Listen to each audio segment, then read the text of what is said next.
സ്ത്രീ ഹോർമോണായ ഈസ്ട്രജൻ സ്ത്രീകൾക്ക് നൽകുന്ന മാനസിക ശാരീരിക പ്രത്യേകതകൾ എന്തൊക്കെയാണെന്ന് നോക്കാം. മാനസിക പ്രത്യേകതകളായി വരുന്നത് സ്ത്രീകൾക്ക് ഉന്മേഷവും സന്തോഷവും പ്രദാനം ചെയ്യുന്നതിൽ ഈസ്ട്രജൻ വലിയൊരു പങ്ക് വഹിക്കുന്നുണ്ട്. അതിൻ്റെ കാരണം ഹാപ്പി ഹോർമോണായ സെറട്ടോണിനെ ഉത്തേജിപ്പിക്കുന്നതിലും നിലനിർത്തുന്നതിലും ഈസ്ട്രജൻ സഹായിക്കുന്നു.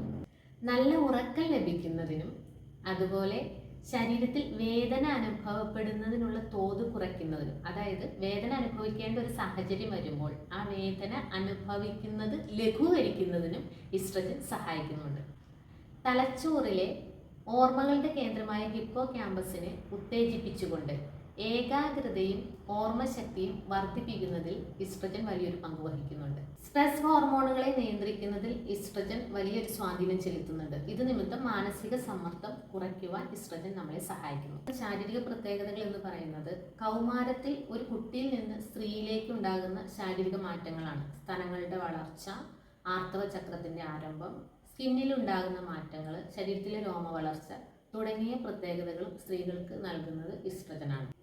ആർത്തവ ചക്രത്തിന് മുമ്പുണ്ടാകുന്ന ഈസ്ട്രജന്റെ അളവിലുള്ള കുറവ് സ്ത്രീകൾക്ക് മാനസിക ബുദ്ധിമുട്ടുകൾ സമ്മാനിക്കും. അതുപോലെ മെനപ്പോസ്, ആർത്തവ വിരാമത്തിന് തൊട്ടു മുമ്പുള്ള സമയങ്ങളിലും മാനസിക വ്യതിയാനങ്ങൾ അല്ലെങ്കിൽ വൈകാരിക തലത്തിൽ ഉണ്ടാകുന്ന വ്യത്യാസങ്ങളിലേക്ക് സ്ത്രീകളെ നയിക്കുന്നത് ഈസ്ട്രജന്റെ കുറവ് നിമിത്തമാണ്. ആർത്തവ ചക്രത്തിന് മുമ്പുള്ള ദിനങ്ങളിൽ ഈസ്ട്രജന്റെ അളവ് ഗണ്യമായ നിലയിൽ കുറവാണ് എങ്കിൽ ചില ആളുകൾക്ക് ദിവസങ്ങൾക്ക് മുൻപ് തന്നെ ബുദ്ധിമുട്ടുകൾ ആരംഭിക്കാറുണ്ട്. ഈ ബുദ്ധിമുട്ടുകളെ വൈകാരിക സമ്മർദ്ദം അല്ലെങ്കിൽ മാനസിക തലത്തിലുണ്ടാകുന്ന വ്യതിയാനങ്ങൾ അല്ലെങ്കിൽ മൂഡ് സ്വിങ്സ് എന്നൊക്കെയാണ് വിളിക്കാറുള്ളത്.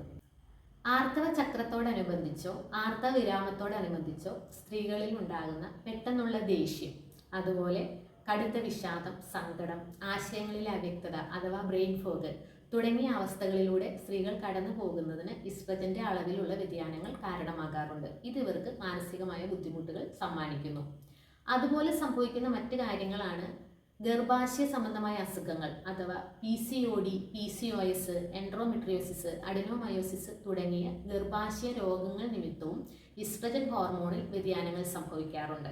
ഇതും സ്ത്രീകൾക്ക് മാനസിക സമ്മർദ്ദം നൽകുന്നതും പെരുമാറ്റത്തിൽ ബുദ്ധിമുട്ടുകൾ നേരിടുന്ന തരത്തിലേക്ക് മാറുന്നതുമാണ്. ശാരീരികമായ പ്രയാസങ്ങൾക്ക് കൃത്യസമയത്ത് മെഡിസിനുകൾ എടുക്കേണ്ടതും അത് ചികിത്സിക്കേണ്ടതും അത്യാവശ്യം തന്നെയാണ്. അപ്പോൾ തന്നെ മനസ്സിലാക്കുക, ഈ ഹോർമോണൽ ഇൻബാലൻസ് നിമിത്തം ഉണ്ടാകുന്ന മാനസിക ബുദ്ധിമുട്ടുകളെ ശരിയായി മനസ്സിലാക്കുകയും അതിനാവശ്യമായിരിക്കുന്ന ഒരു സപ്പോർട്ട് അവർക്ക് നൽകിക്കൊണ്ട് ഒരു പരിധിവരെ നമുക്ക് അതിന് പരിഹാരം കാണാൻ സാധിക്കുന്നതുമാണ്.